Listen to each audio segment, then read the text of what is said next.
I have a leftover dough from my donut yesterday, and today I'm going to use them for my Pandesal bun. This is the breadcrumbs that I made the other day. I'm going to use this for the bun.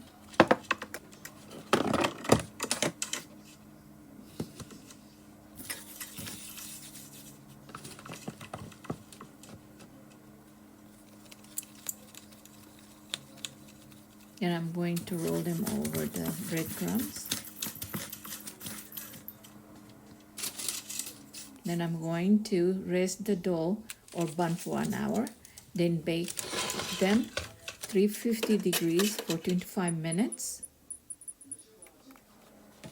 Then our bun is ready. Very nice. Have a good day, everyone.